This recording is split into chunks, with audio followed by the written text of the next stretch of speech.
I'm Allison Harper, 32, and I've been the family screw-up for years at least. That's what my younger sister, Emily, loves to broadcast. I run a small appliance repair shop, fixing toasters, microwaves, whatever's busted. It's honest work, pays my bills, and I'm damn good at it. But to Emily, it's a punchline. Last night, she proved it at her company's fancy cocktail party, and I'm still burning from what she did. Let me take you there, because this isn't just about a jab, it's about betrayal. And I'm done swallowing it. I'm standing in a crowd of Emily's coworkers, holding a sparkling water, feeling like I don't belong. These people are all corporate, polished, and talking about deals and promotions. Emily's 28, a rising star at Horizon Tech, and she's in her element, charming everyone. I'm just here because she invited me. Said it'd be fun. Yeah, right. I should have known better. She spots me across the room, and her smile turns sharp, like she's been waiting for this. Hey, everyone, she calls out, loud enough to make heads turn. Meet my sister, Allison. She fixes toasters and microwaves for a living, anything with a plug. The room laughs. Not a kind laugh, but the kind that stabs. My face burns, but I keep my smile plastered on, gripping my glass tighter. She's not done. Allison could have been a lawyer, she says, her voice dripping with fake pity. But she picks screwdrivers over courtrooms. More chuckles. My chest tightens, and I feel every eye on me. Judging. Dismissing. I've taken her jabs before family dinners. Holidays. Always with that smirk of hers. But this is public. Calculated. And meant to humiliate. And it hurts. God. It hurts. I'm not ashamed of my work. I fix things that matter to people: grandma's old blender, a single mom's laptop, stuff they can't afford to replace. I built my shop from nothing, just me and a workbench. After life kicked me down. When I was 24, our mom got sick. I deferred law school to stay home, pay bills, and keep the house running. Mom died, and I never went back. Emily was 20, throwing herself into college, pretending everything was fine. I don't blame her for coping her way, but I was the one picking up the pieces while she built her perfect life. And now she stands there, mocking me like I'm a failure, like I chose this to spite her. My mind races, replaying every time she's cut me down. Thanksgiving, when she said, "At least I didn't waste my degree tightening screws." Christmas, when she laughed. Allison's clients are all in retirement homes. Always with that smile, daring me to snap so she can call me dramatic. I've never bitten. But tonight, it's different. This isn't just a jab, it's a knife. Twisted in front of her fancy friends. I feel the weight of it. The years of her climbing higher while shoving me lower. My hand shakes, and I set my glass down hard. I want to walk out, leave her to her spotlight. But something stops me. I'm shocked.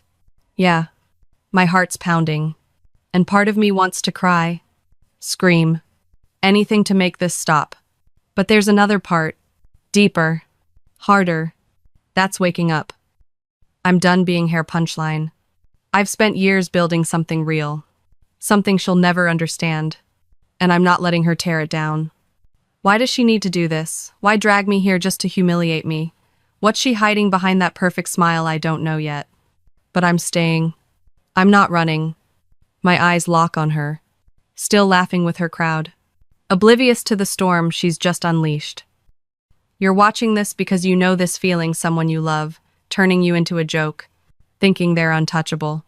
Stick with me, because this isn't where it ends. Emily thinks she's won, but she doesn't know what's coming.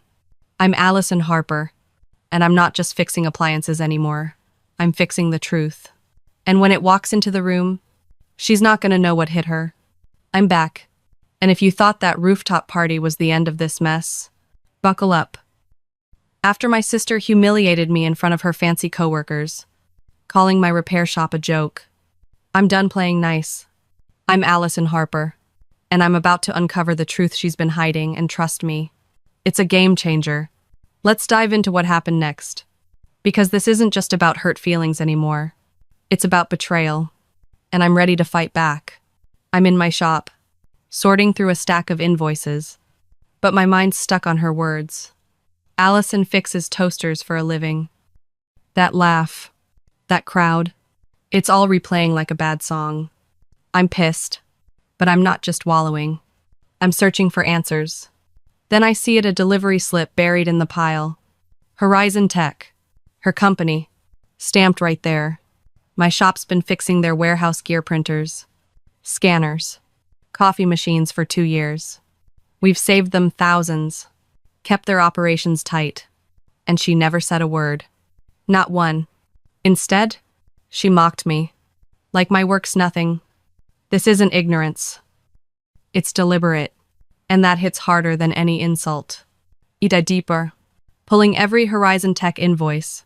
My team's turnaround rate 97%. Their logistics crew sent thank you emails, calling us lifesavers.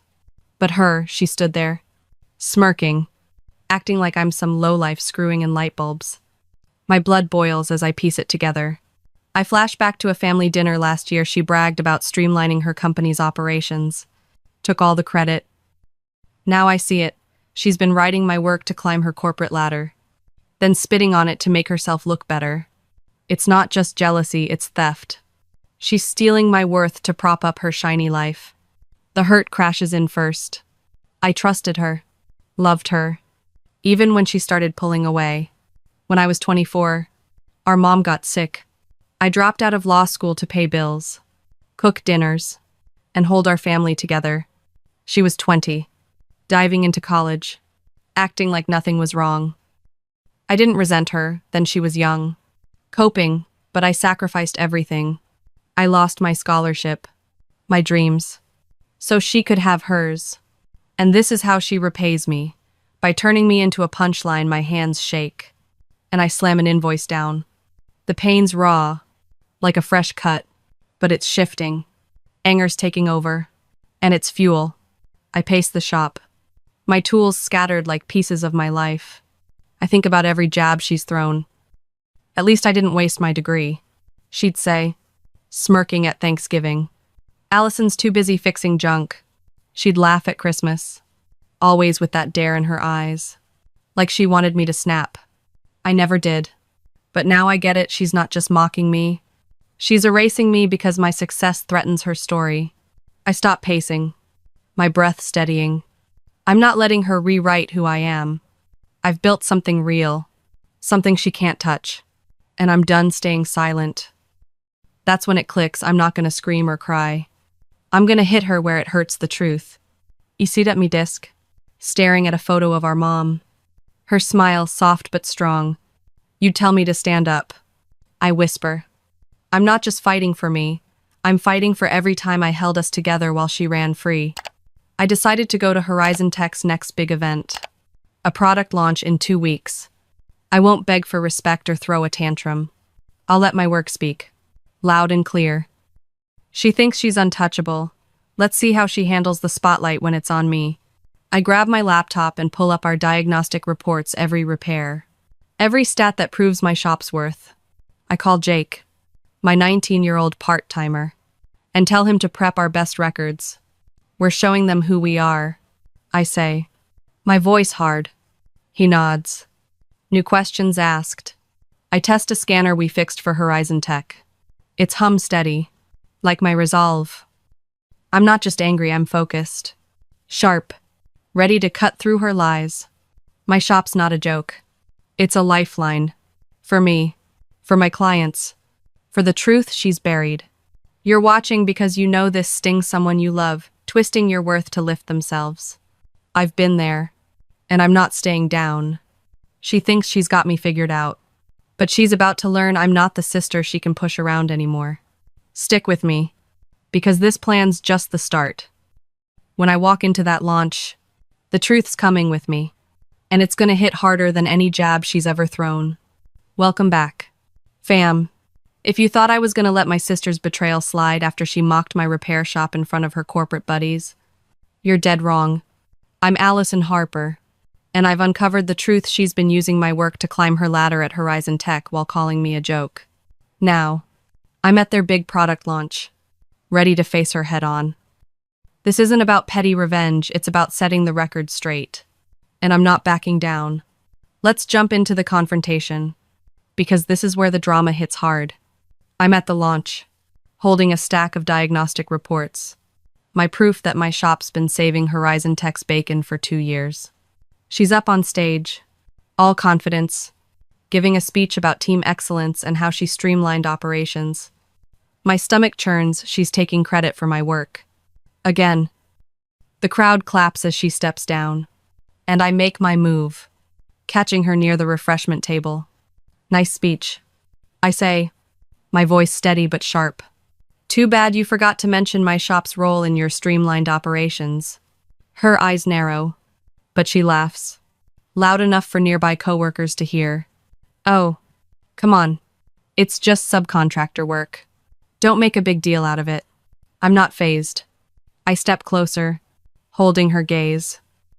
Subcontractor, we fixed 97% of your warehouse equipment last quarter: printers, scanners, you name it. That's not just anything. Her smile twitches, and I see it, she's rattled. The crowd's watching now, sensing the tension. She tries to brush it off, lowering her voice. Don't embarrass me here. You're not part of this world. Allison.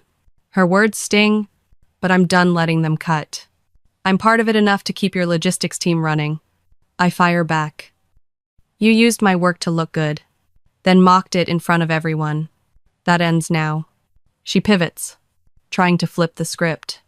Raising her voice, she says, "You're making this about you. I didn't mention your shop because it's not a big deal. Classic move, make me the problem. Turn the crowd against me. But I'm ready. It's a big deal when your team's hitting targets because of us." I say, calm but firm. You stood at that party, laughing about my screwdrivers. While my shop saved your company thousands, you don't get to rewrite that. My words land like punches, and her face tightens. She's scrambling, and I'm not giving her an inch. The crowd's murmuring now, and I feel the shift eyes on me. Not her. She tries one last jab, hissing, "You're blowing this out of proportion. Just drop it." But I don't. I hold up my reports, not waving them, just letting them be seen. These show every repair we've done for Horizon Tech. You want to call that no big deal? Tell that to your logistics team. Her mouth opens, but nothing comes out. She's cornered, and she knows it. I'm not yelling, not begging, I'm stating facts. And they're louder than her lies. Then it happens. Claire Bennett, Horizon Tech's COO, 45 and sharp as a blade, steps in. She's been listening, and her presence shuts the crowd up. "Allison Harper," she says, her voice cutting through. "Your shop's reports are why our logistics team hit their targets last year." My heart skips, but I stay composed. Claire turns to my sister. "I assumed you coordinated with her directly." I don't miss a beat. "No, she didn't." The air's thick, and my sister's face goes pale. Claire raises an eyebrow. "Interesting. Your sister's shop has been a key vendor for 2 years. That's not something you overlook." The crowd's dead quiet now, and I see it, the power flipping. My sister's standing there, her usual swagger gone, lips parted like she's grasping for an excuse. I don't gloat or smirk. I just nod at Claire. Polite. Professional. "Thank you for saying that." She nods back, then moves on. But the damage is done, coworkers whisper, glancing at my sister, who's trying to smile but failing. I step back, letting the truth settle like dust. I didn't need to raise my voice or throw a fit. My work spoke for me, and it's louder than her mockery ever was. You're watching because you know this moment, when someone's lies unravel, and the truth finally gets its shot. I'm not here to play victim or villain. I'm here to stand tall, and I just did. But this isn't over. My sister's not going to take this lying down, and I'm ready for whatever she throws next. Stick with me, because this confrontation's just the start, and the real fight's about to begin. We're back. And if you thought my sister was gonna roll over after I called her out at Horizon Tech's product launch, think again. I'm Allison Harper, and I just exposed how she's been using my repair shop's work to boost her career while mocking me as a failure. But she's not done fighting dirty, and I'm not backing down. This is where the conflict ramps up, and I'm ready to push her into a corner. Let's dive in, because this family drama's about to get real. I'm in my shop, fixing a vintage radio, when she storms in, her voice sharp enough to cut glass. You humiliated me, she snaps, like I'm the one who lied. You made me look like a liar in front of everyone. I set my tools down, keeping my cool. You did that yourself, I say, my tone flat but firm. You took credit for my work, then laughed at it. That's on you, she scoffs, trying to flip it. Your little shop's nothing special, she says. It's low-level grunt work. Allison, stop acting like it matters. Her words sting, but I see through her she's lashing out because I shook her perfect image. She's not stopping there. She leans in, eyes blazing. I could pull Horizon Tech's contract tomorrow. She threatens. You need us way more than we need you. My shop depends on their business for 30% of our revenue, and she knows it. She's betting I'll fold. Beg her to stop. But I'm done playing small. I look her dead in the eyes. Go ahead, I say. Pull the contract. You'll thank your own logistics team's 97% turnaround rate. Good luck explaining that to Claire. Her jaw tightens. She didn't expect me to call her bluff. I'm not just fighting for my shop. I'm fighting for every time she made me feel less than. She tries to pivot, deflecting like always. You're so dramatic, she says, waving a hand. This isn't about your work, it's about you embarrassing me in my world. Her world. Like I'm some outsider who doesn't belong. I step closer, my voice low and steady. Your world runs on my work. I say, you don't get to use it and spit on it. Stop lying about what I do, or I'll take my services somewhere else. It's an ultimatum, and I mean every word. I've got other clients, other options, and I'm not scared to walk away. Her eyes flicker with panic. She knows I'm serious. She's cornered, and she hates it. You'll regret this, she mutters, storming out. But her voice lacks the venom it had before. I'm not celebrating yet, this was a power move. And I've just raised the stakes. That contract's a big chunk of my income, and losing it could hurt. But I'm not shrinking anymore. I think back to when I was 24, giving up law school to keep our family afloat while she chased her dreams. I carried her, and she repays me with threats. No more. I'm done letting her control the narrative. I pick up my phone and call Claire, Horizon Tech COO. I'd like to meet, I say, keeping it professional. I can show you exactly what my shop does for your team. Claire agrees, her tone warm but curious. She's impressed. And that's my opening. I'm not waiting for my sister to make the next move, I'm taking control. My shop's worth isn't just in toasters or scanners, it's in the truth. And I'm making sure it's heard. I hang up, my resolve like steel. This isn't about revenge, it's about respect. And I'm claiming it. Back at Horizon Tech. She's at her desk, staring at an email from Claire asking for a review of logistics vendors. Her fingers hover over the keyboard, her confidence cracking. She thought she could bully me into silence. But I've turned the tables. She's not untouchable anymore, she's vulnerable. And she knows it. I'm not done fighting. But I'm fighting smart. With facts, not feelings. You're watching because you know this battle someone is trying to keep you small to feel big. I'm Allison Harper, and I'm not just fixing appliances, I'm fixing the lies. She's down, but she's not out, and the next move's gonna hit hard. Stick with me, because this showdown's far from over, and I'm ready for the win. We're at the peak. Fam, and this is where it all goes down. I'm Allison Harper, and after exposing my sister's lies at Horizon Tech, then shutting down her threats to tank my repair shop, I'm ready for the final blow. She's been using my work to climb her corporate ladder while calling me a joke. But now she's facing the consequences. And I'm standing tall. This is the climax, where truth wins, and I'm here to deliver it. Let's dive in, because this family drama's about to hit its breaking point. I'm in a meeting with Horizon Tech's leadership. My diagnostic reports spread out like a winning hand. I lay it all bare. My shop's fixed 97% of their warehouse equipment printers. Scanners. Coffee machines saving them $50,000 in replacement costs over 2 years. My voice is steady. Facts sharp as knives. She's there, sitting across the table, trying to look composed, but her hands are clenched.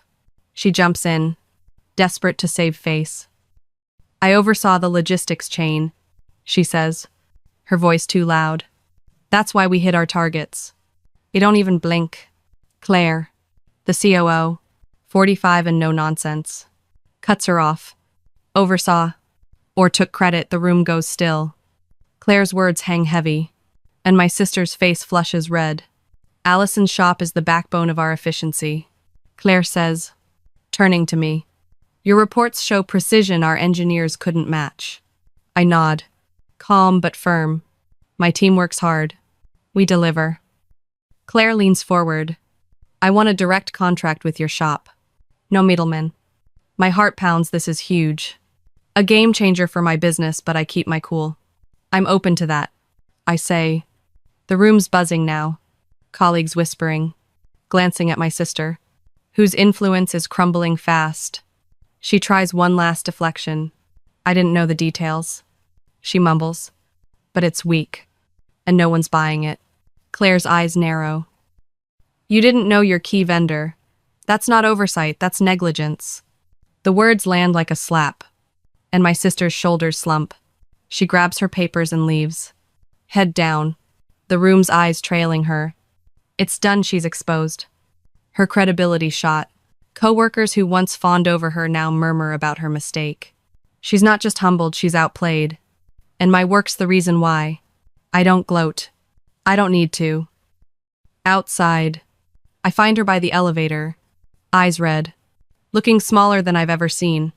Part of me wants to let her have it, but that's not who I am.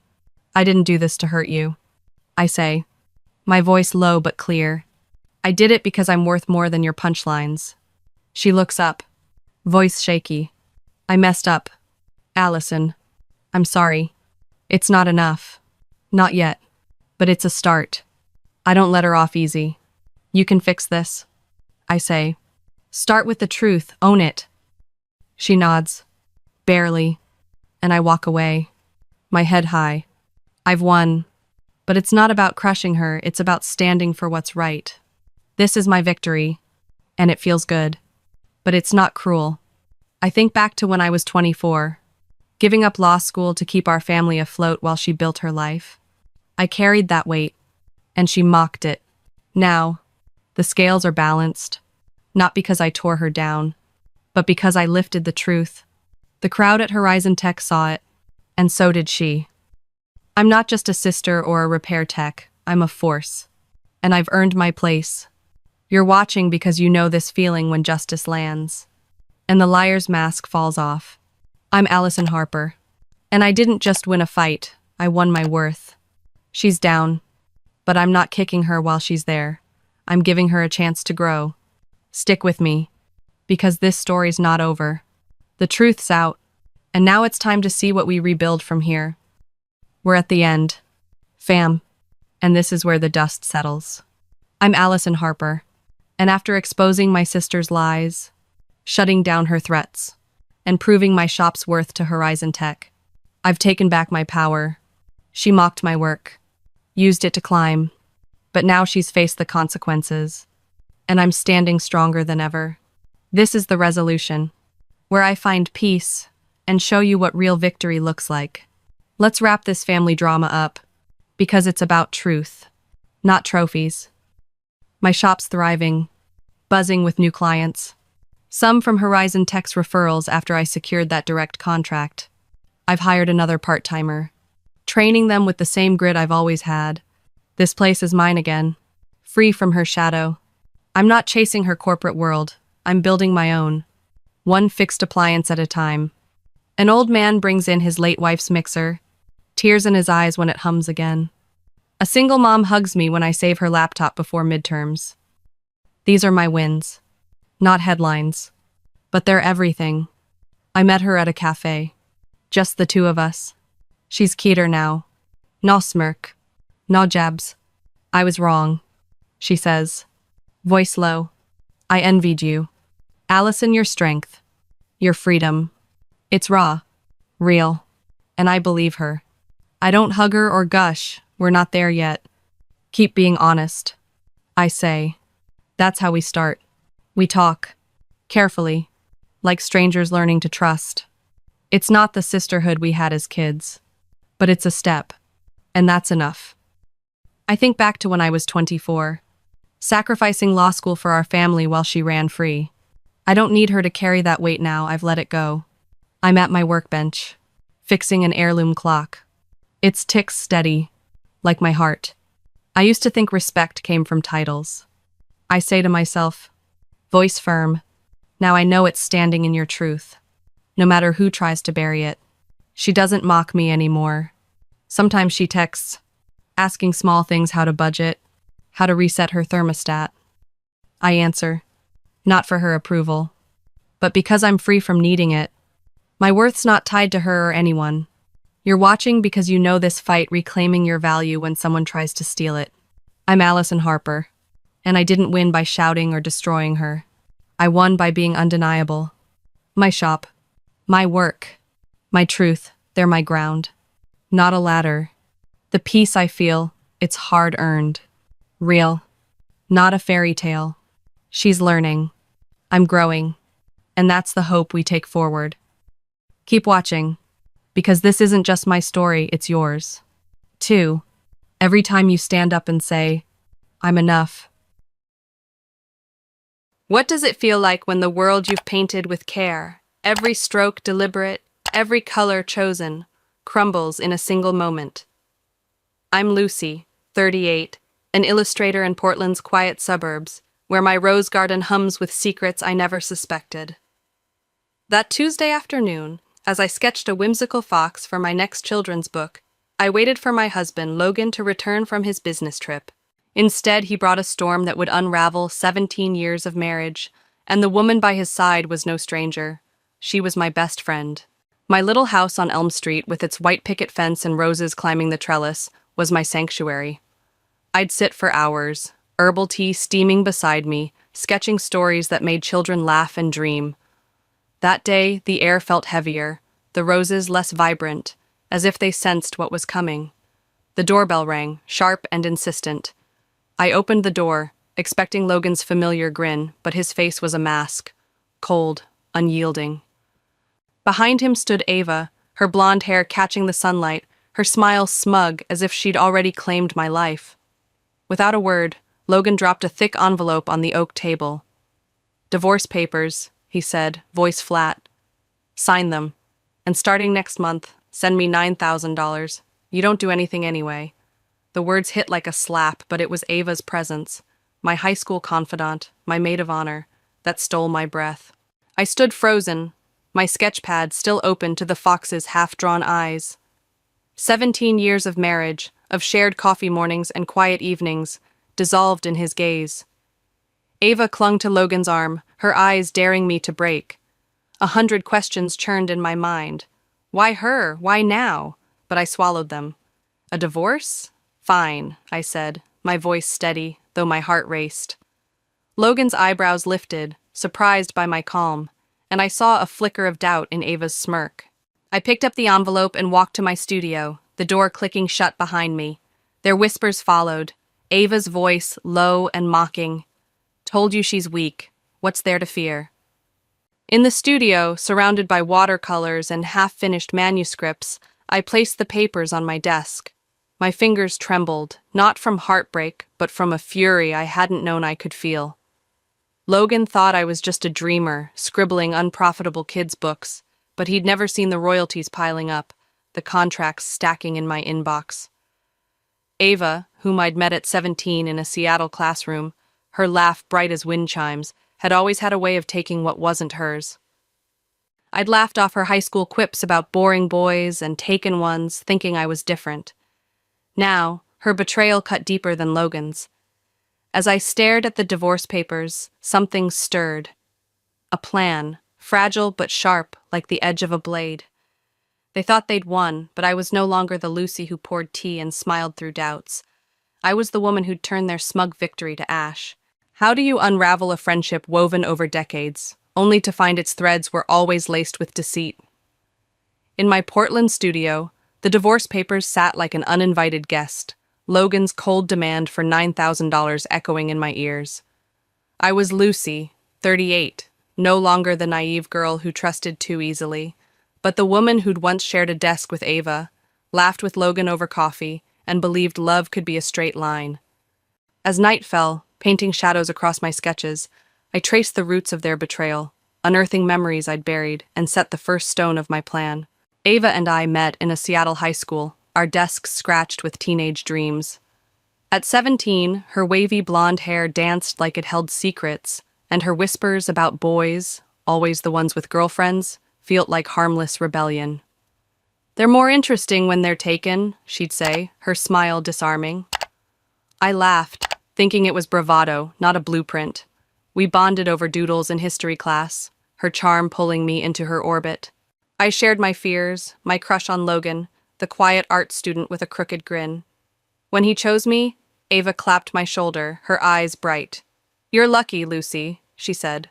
I believed her, blind to the flicker of envy in her gaze. Logan was my anchor in those early years. Senior year, we'd sketch together in the library, his pencil tracing bold lines while mine softened them. Ava hovered nearby, her laughter too loud, but she never crossed the line, or so I thought.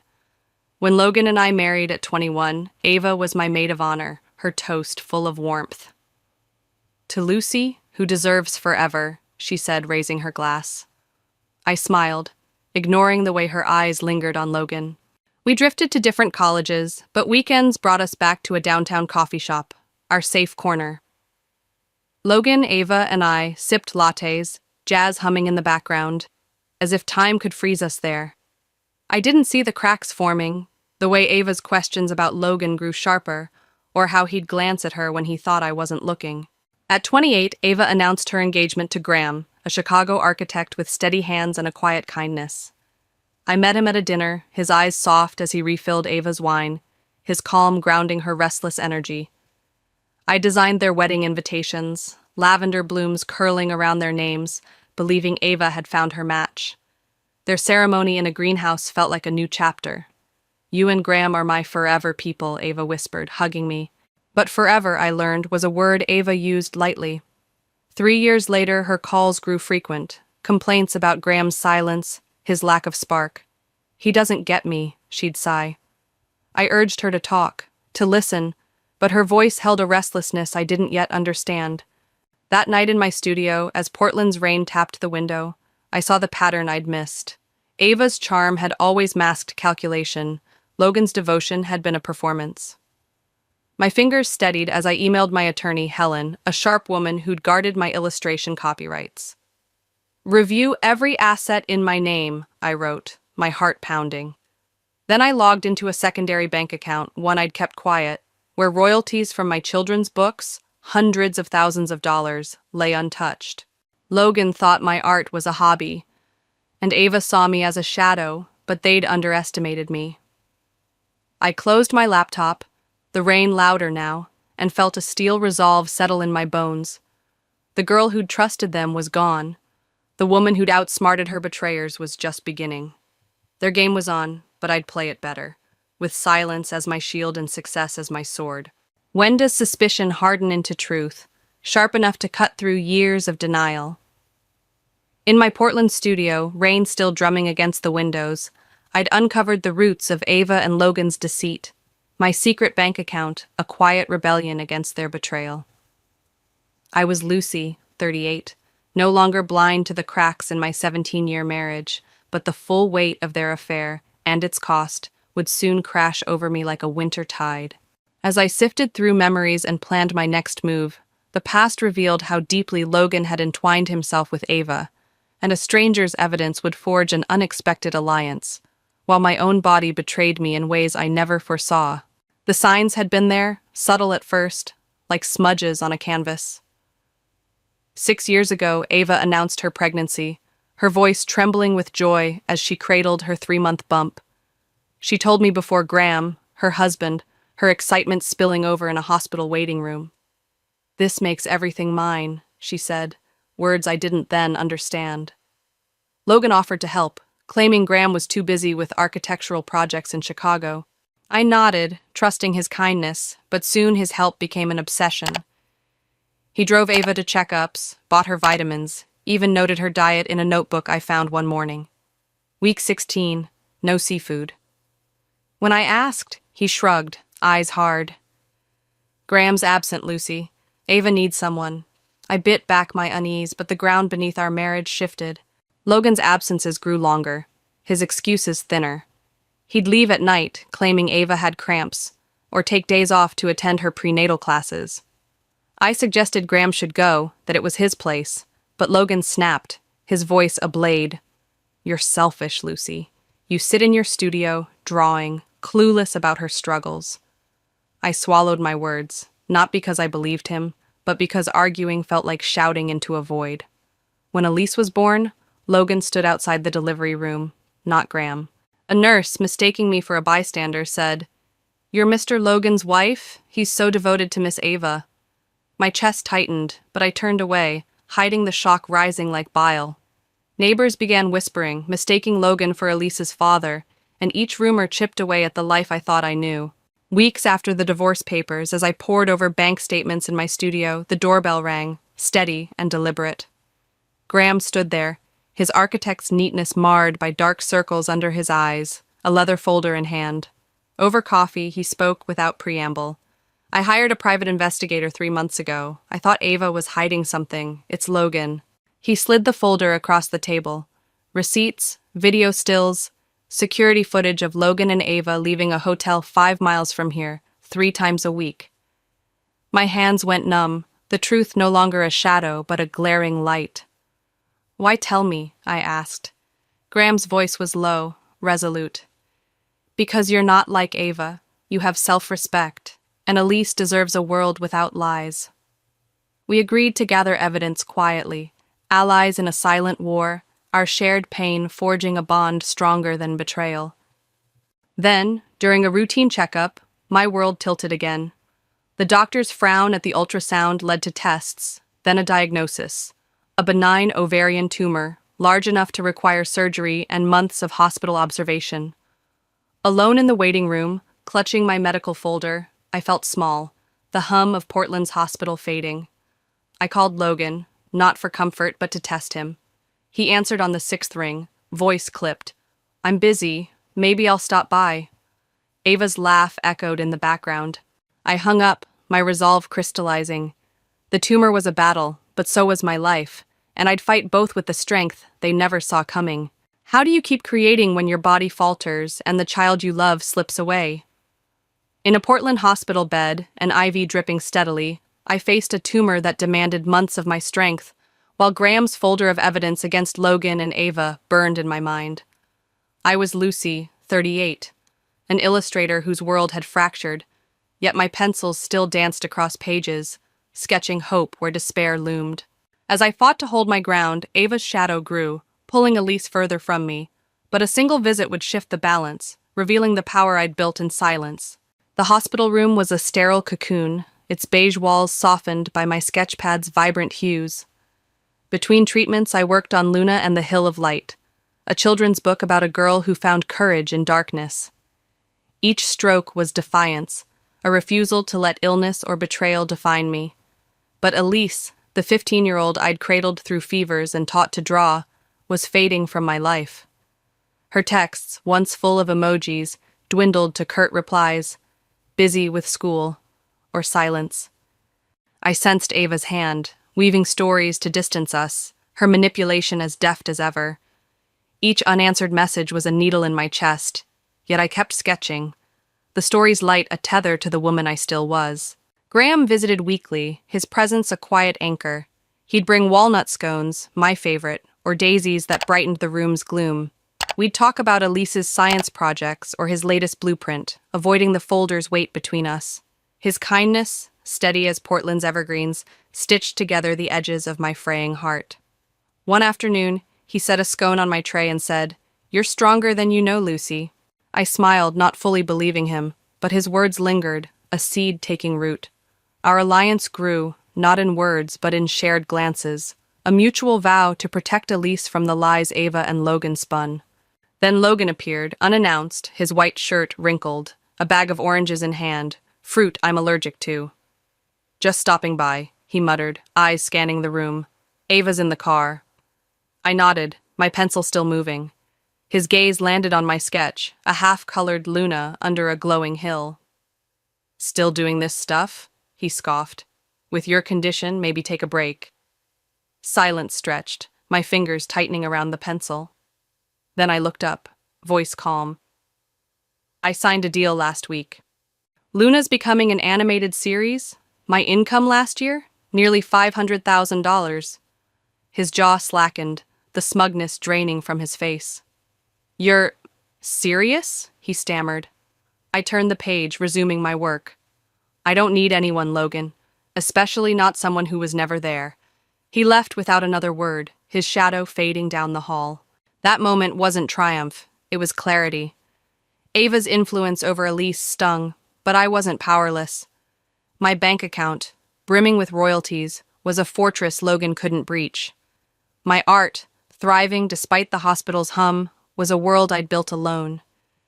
Yet the ache for Elise grew, her absence a wound no contract could heal. I texted her again, a simple, "thinking of you," and waited, the phone's silence louder than the IV's drip. Graham's next visit brought a photo of Elise at a school fair, her smile distant but real. "She misses you," he said softly.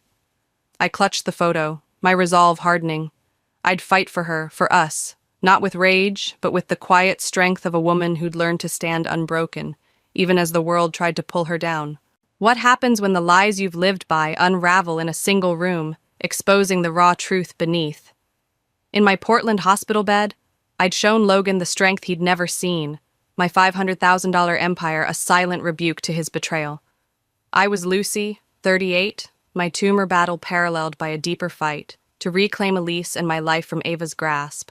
Weeks after Logan's stunned exit, a call from his mother, Marjorie, pulled me into a storm I hadn't anticipated, where a child's voice and an ally's cunning would lay bare the cost of deceit. Discharged briefly from the hospital, I drove to Logan's parents' house on a March afternoon, the air crisp with spring's promise. Marjorie's voice had trembled on the phone. "Things are spiraling, Lucy. Elise needs you." I parked outside their cedar-shingled home, my cane a reminder of my fragility, yet my heart steady. Inside, chaos reigned. Logan and Ava's voices clashed, sharp as broken glass, while Elise sat in a corner, eyes red, clutching her phone. Marjorie gripped my hand, whispering, "There's more going on." Before I could speak, Elise stood, her 15-year-old frame carrying a resolve that silenced the room. "Lucy," she said, her voice clear, "I need to clear the air." Ava stepped forward, her face tight. "Elise, family matters stay private." Elise's gaze hardened. "You're not my family." The words landed like a thunderclap. Ava paled, Logan froze, and Elise continued, her voice deliberate, as if she'd carried this truth for years. "The person who stayed up when I was sick, who taught me to draw, who showed me love without strings, that's my mom, Lucy." Tears streamed down her cheeks, but her stance was unwavering. I felt my own eyes sting, not from victory, but from a wound healing in her words. Ava stammered, "I gave birth to you," but Elise cut through, voice breaking. "You used me to prove a point, not to love me." I took a breath, the room's tension like a held note. "Elise," I said softly, "I've known for years you're Logan's daughter. I overheard Ava with her doctor long ago, confirmed it, but stayed silent, not from weakness, but because you needed a safe place to grow." Logan's eyes widened, Ava's lips parted, but no sound came. Marjorie's husband Henry stood, his voice low. "Logan, your daughter just taught you what you'll never learn. Love over lies." The clock ticked, each second heavy as the room absorbed the truth. Then Graham entered, his calm demeanor masking a steel edge. "Ava," he said, eyes locked on her, "you never signed our divorce papers. That draft from 8 months ago? No lawyer, no court. You're still my wife." Logan laughed, a harsh bark. "Clinging to your ex, Graham?" Graham held up his phone, showing transactions. "Ava's been selling our wedding gifts to fund her schemes with you." Ava's face drained, and Logan's bravado faltered. I stepped forward, my tablet glowing with my banking app. $376,000 in my primary account, deposits from top publishers. "While you schemed," I said, voice even, "I built a world that doesn't need your pity or your lies. 3 contracts, an animated series, and 4 best-selling series. Last year, I earned $500,000. Silence fell, the clock's tick deafening. Ava's voice, soft now, tried to salvage. "Lucy, maybe we could start over." I met her eyes, no anger, just finality. "You sold our friendship for a fantasy, Ava. There's nothing left." Logan opened his mouth, but I took Elisa's hand, her warmth grounding me. "I don't need apologies," I said, turning away. "I need a life without liars." We walked out, Elisa's grip firm, leaving behind 2 people who thought they'd broken me. They were wrong, and the truth, spoken in a child's voice and a balance sheet, was my sharpest weapon. Can a heart, scarred by betrayal, bloom again in the light of truth? After the confrontation at Logan's parents' house, where Elise chose me as her mother, I returned to my Portland apartment, my health mending as spring unfolded. I was Lucy, 38, an illustrator whose brush strokes now painted freedom, not just stories. The fallout of that day reshaped lives, but it was Elise's love and a quiet offer that showed me a door to a new beginning, one I'd build on my terms. Logan's world crumbled swiftly. His father, Henry, fired him from the family's real estate firm, sending him to Oregon's coast to labor on a fishing vessel, waking at 4 a.m. to icy waves. Ava's glamour faded. She moved to a rundown motel, waiting tables and hauling warehouse crates, her investments gone. The court, armed with Graham's evidence and Elise's testimony, granted him full custody, stripping Ava of visitation rights. I watched from afar, not with glee, but with the calm of justice served, my attorney Helen ensuring my home and assets remained mine alone. In May, I met Elise at Portland's Central Library, her nose in a French translation of my latest book.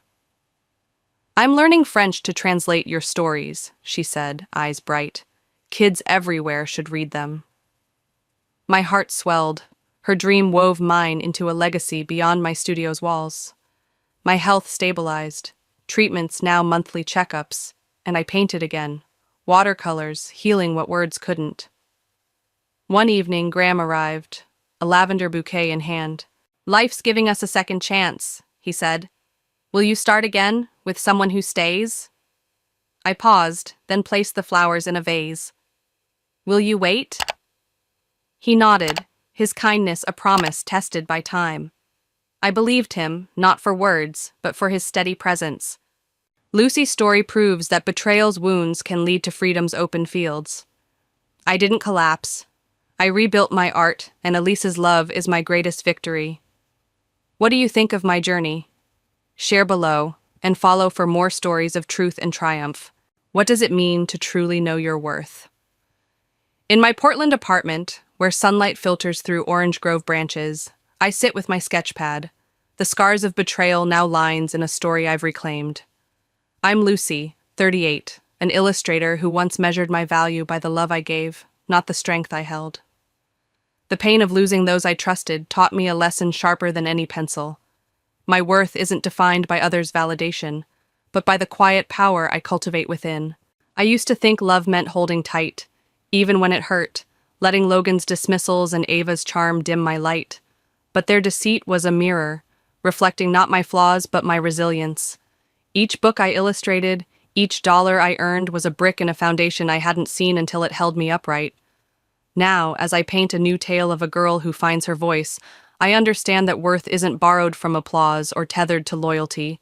It's born in the moments I choose myself. I don't need to shout my value. It shines in the stories I create, the boundaries I set, and the courage to walk alone when needed. Portland's rain still falls, but it no longer drowns me. It waters the roots of a life I've built, not for others, but for the woman I've become. This lesson, etched in the silence of my studio, is my truest art. To know I am enough, not because of who loves me, but because I've learned to love the strength that carried me through,